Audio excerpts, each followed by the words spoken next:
Olá, somos alunas do curso de Ciências Biológicas pela Universidade Federal, da disciplina de Bioquímica 1. Eu sou Suede Luiz. Simone Rodrigues. Eu sou Luzia de Oliveira. Estamos aqui para falar sobre a biologia do envelhecimento, onde a ideia é mostrar alguns fatores relevantes que ocorrem nesse processo de envelhecimento, que nada mais é que a redução da capacidade adaptativa e a diminuição da reserva funcional. Vamos abordar ainda quais são as teorias, os mecanismos e as perspectivas desse processo. Luzia, por que envelhecemos? Envelhecemos porque o que ocorre no nosso organismo é a replicação celular. O que é a replicação celular? Por alguns motivos, as nossas células elas param de replicar, ou seja, elas têm uma taxa de duplicação, mas chega um determinado momento que elas param de se dividir. Mas isso não acontece em todas as células de uma só vez. São em fases diferentes e é por isso que a gente envelhece lentamente. Nós sabemos que para envelhecer saudável, o organismo ele depende da manutenção da capacidade funcional e da plasticidade. É necessário também que ocorra a indução de respostas compensatórias pela nutrição e a prática dos exercícios físicos. As alterações progressivas que ocorrem nas células, nos tecidos e órgãos, elas se referem aos termos conhecidos como senescência. O que é a senescência? A senescência são os efeitos anatômicos e funcionais naturais do processo do envelhecimento. É um período de mudança que está relacionado à passagem do tempo que causa efeitos deletórios no organismo.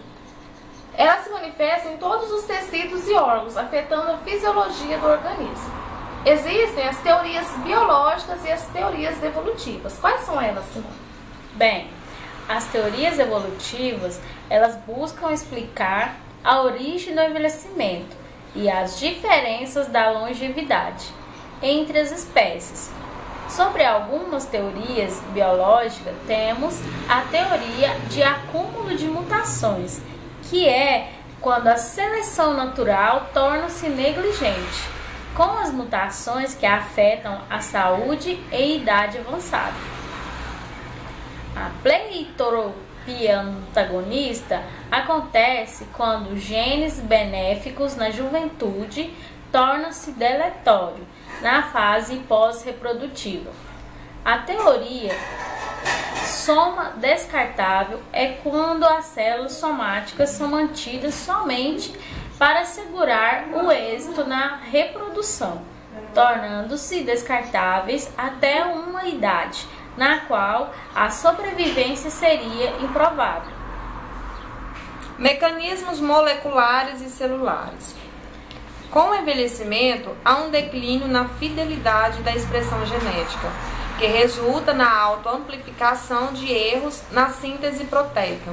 O acúmulo desses erros provoca o erro catastrófico, que seria o acúmulo de erros aleatórios nas proteínas que sintetizam o DNA ou outras moléculas, comprometendo a maquinaria de síntese proteica. As mutações somáticas e os reparos no DNA. É um mecanismo que aborda que o envelhecimento ele seria causado pelo acúmulo de mutações, após longa exposição aos níveis de radiação natural e de outros agentes ambientais. Embora a exposição às radiações ionizantes possa reduzir o tempo de vida, a análise das curvas de sobrevivência da população de roedores exposta à radiação, ela demonstrou um aumento na taxa de mortalidade inicial.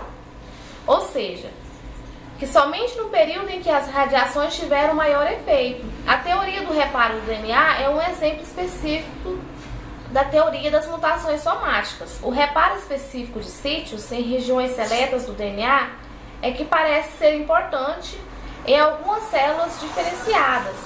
E o acúmulo de mutações pode ser um fator que contribui para o envelhecimento biológico. Senescência celular, encurtamento dos telômeros. Fala, Simone. Há dois tipos de senescência celular. A senescência induzida por estresse, que ocorre em resposta aos eventos moleculares, e a senescência replicativa, que resulta da perda de telômeros. Vamos entender melhor? Todas as células têm telômeros e todos com um tamanho definido.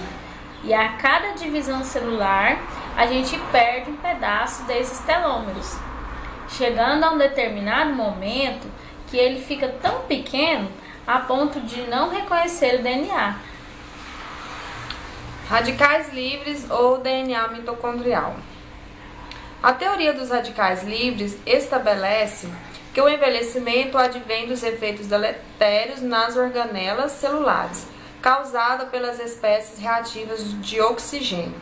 Esse processo ocorre em compartimentos intracelulares, a partir de proteínas localizadas dentro da membrana plasmática do metabolismo lipídico no interior dos peroxossomos e da atividade enzimática do citosol. Ter efeitos cumulativos, causando alterações no número, na morfologia e na atividade enzimática das mitocôndrias. Fala sobre as teorias, Luzia. As teorias dos radicais livres, com base no DNA mitocondrial, é denominada teoria mitocondrial do envelhecimento e postula que os mecanismos regulatórios da produção de radicais livres vão se tornando ineficientes com o envelhecimento. A integridade da mitocôndria declina com a idade. Um déficit mitocondrial desregula a geração de espécies reativas de oxigênio, provocando danos nessa organela. Esses danos aumentam a produção de oxidantes e induzem as alterações subsequentes. Resultados de pesquisas experimentais indicaram uma aceitação atual na produção celular de radicais livres. Entretanto, há pouco conhecimento sobre a geração das espécies reativas do oxigênio e os alvos intracelulares dessas moléculas. Não está esclarecido também o mecanismo pelo qual a modificação oxidativa nesses alvos pode afetar a duração de vida. Bem, morte celular. A expressão morte celular, fisiológica, programada ou regulada são sinônimas fisiológica. Como a multiplicidade de sinais e de mecanismos envolvidos no processo, necrose e apoptose são os dois tipos de morte celular.